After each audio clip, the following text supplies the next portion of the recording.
Hello, my friends. Thank you for joining me this week. I'm excited, of course. I'm always excited to talk to you guys. I love the topic that we're going to talk about today. We're going to think differently about our efficiency rate. How do you rate yourself when it comes to efficiency? On a scale of 1 to 10. What rate do you give yourself? 10 being super efficient, 1 being, what's efficiency? Okay, so give yourself a rate, and we're going to talk through some things, and at the end of the session we'll see maybe you're higher than you thought, maybe you're lower than you thought, maybe we have a list of things we could work at, right? So how are you naturally wired? How are you naturally efficient? Well, I went on to Google and I looked for the definition of efficient or efficiency. I'm going to read it to you, okay? It says that efficient or efficiency means it's achieving maximum productivity with minimum wasted effort or expense. Okay, all right. Well, in the efficiency rating scale, I give myself a 9. I just have this naturally efficient mind. I'm wired in a way that I'm constantly trying to be more efficient.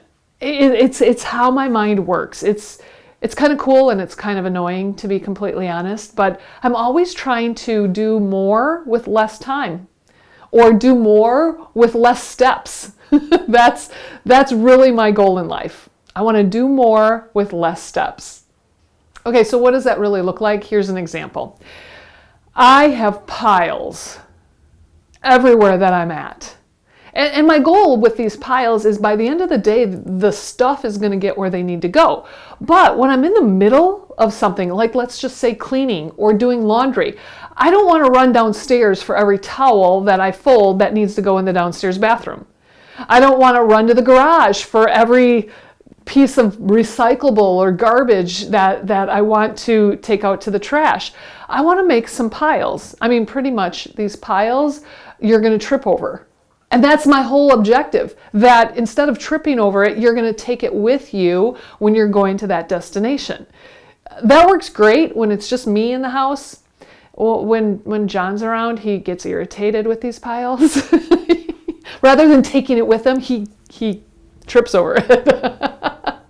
But this is one of my efficiency tools, okay? Yesterday I was doing a lot of cleaning in the house and I had this pile of stuff that needs to go to the basement next time I go down to the basement. And with that in mind, every time I leave a room, I look around for those piles. I mean, this is such part of my habits. I'm looking around for those piles. As we speak, down here to my bottom left, I have 2 piles. One pile needs to go with me into, as my journey upstairs. I need to stop at my husband's office and grab an address. I need to stop in the garage where the CD player is to test a CD to see if it works or if it's skipping like it does at my CD player.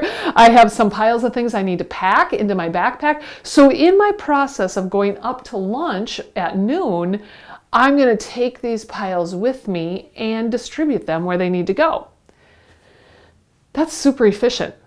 It makes total sense to me because I'm not going to waste my time now when I have something in hand. I'm going to add it to the pile and do it in one action. I know I'm going up for lunch in a little while, so I'll do it all in those steps.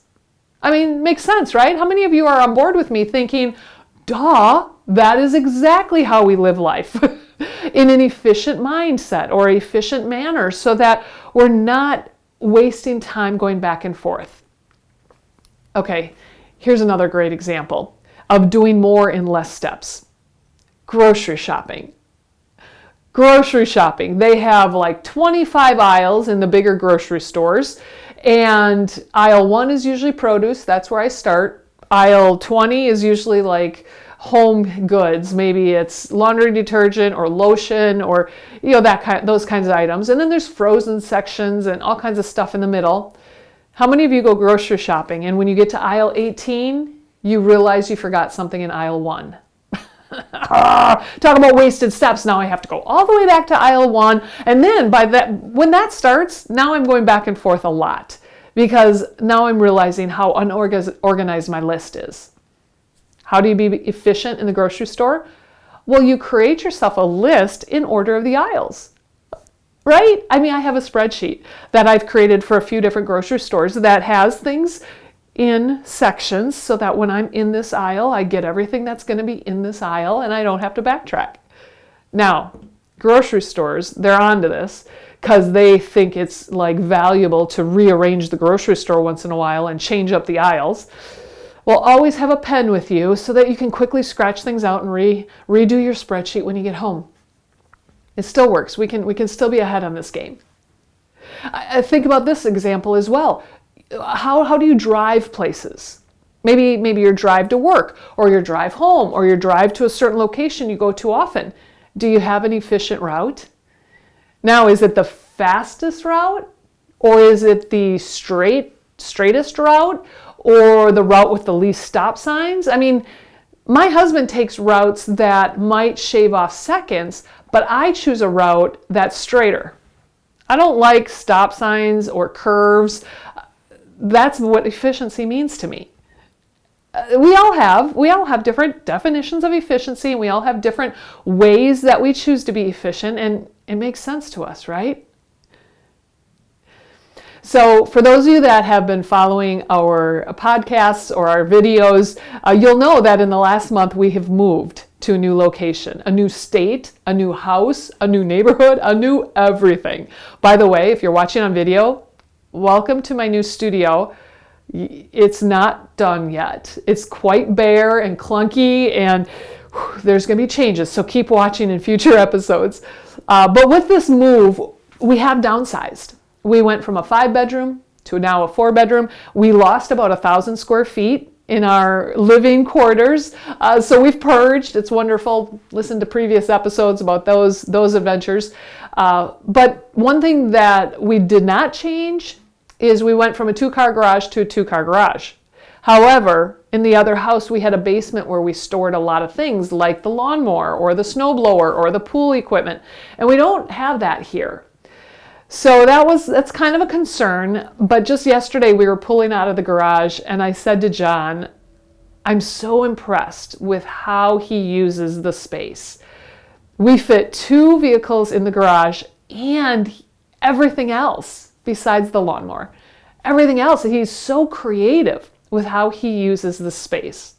And he commented and said, well, it's all about being organized and efficient. And I paused because I knew the topic of this week's podcast, and I thought, wow, efficient would not have been a word that I would have chosen to describe his creative use of the garage. Organized, yes, but efficient? Well, in essence, he's doing more with less space.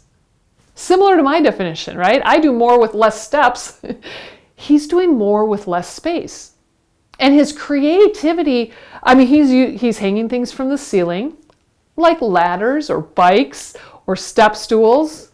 That one confused me because I couldn't reach it when I needed it. But, you know, it works for him. Also, we kind of tore apart one of our closets, and there were these cubicles installed in the closet that we find more value hanging clothes instead of these cubicles. So we took them all out, and he's using them in the garage. He's put them up in a corner that kind of was dead space, but it's not dead anymore. It's efficient. So efficient, the word efficient or efficiency, it's coming up so often in our world, and kind of different definitions on how we're using it, but yet it's still efficient. Okay, another efficient tool that we all have access to is technology.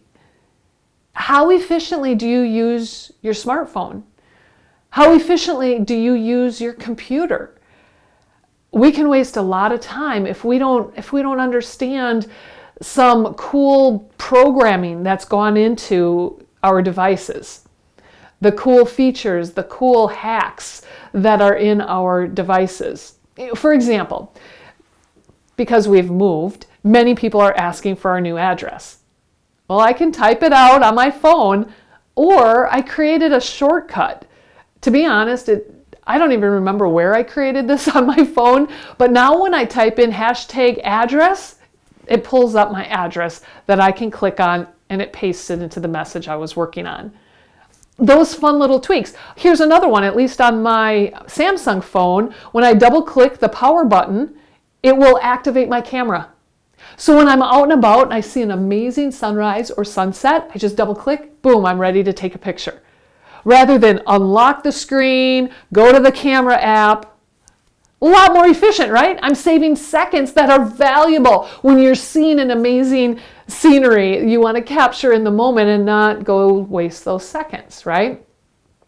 Other little functions and features, I mean, to be completely honest, every time we get a new cell phone, there's new buttons and tools to just make us more efficient users. Well, how do we learn that? How do we learn that? Here's a hack I learned on my phone just by watching somebody else use their phone. We were taking a selfie, and rather than put their thumb in the middle of the screen to push the click button to take the picture, they kept their hand on the side of the phone and they just clicked the volume button. How would I ever learn that besides seeing it in action? Cool little hacks, gives better pictures, makes us more efficient rather than taking 5 selfies hoping that one turned out. Well, how about the computer? How about the technology on the computer? And I know, we use about 10% of every application that we have. We use 10% of every technology that we have access to because there's so much built into it. We don't have the capacity or the need to understand and use it all. But there are some basics that are programmed. They've been programmed into our technology since day one, and these basics really can help us save time. They can help us use the tools more efficiently so that we're doing more with less steps. I did a little test on myself years ago about how to use my computer and my keyboard to create emails. And the test was that I would use my mouse to create the email and time myself. And then I put the mouse away and I only use the keyboard because I am pretty proficient in my keyboard. I know these shortcuts pretty well. And I was curious, how is this saving me time? Is it? Well, it is. And it's saving me 8 seconds for every email that I transpose. 8 seconds. Whoopee ding dong. Until you look at how many emails you sent in the last day. At this point, I looked back in my sent items, and the day before I sent out over 100 emails. 100 emails, 8 seconds, that's 800 seconds. It came out to be about 15 minutes a day. 15 minutes a day. Now, I in essence saved myself that time because I didn't use my mouse to find my cursor. I didn't use my mouse to find the feature that I needed to act on.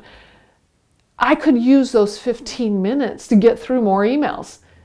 I could use those 15 minutes on other projects. That's using my technology efficiently. When you can master these efficiency hacks, when you really can figure out how to do more in less time or in less space, that's when we really see the magic. But we have to be intentional. And sometimes we really have to learn how to be more efficient. So I'm going to take a commercial break. We're going to pause a minute and I'm going to share with you, I'm so excited because next Monday, October 16th, I have a new program coming out. It's called Efficiency Hack Number 1, Mastering Keyboard Shortcuts. Years ago, I was teaching in a class and I was trying to set up the computer and I was using my keyboard shortcuts and somebody said, "That is really cool. Can you teach us how to do it?" And I never thought about teaching people how to do it because I don't know even how I learned. I just watched people.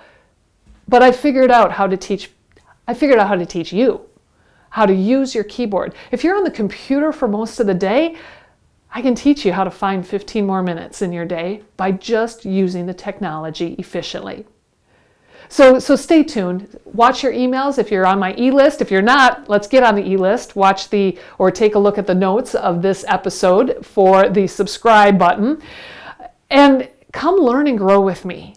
These little hacks are monumental in your sanity and your efficiency.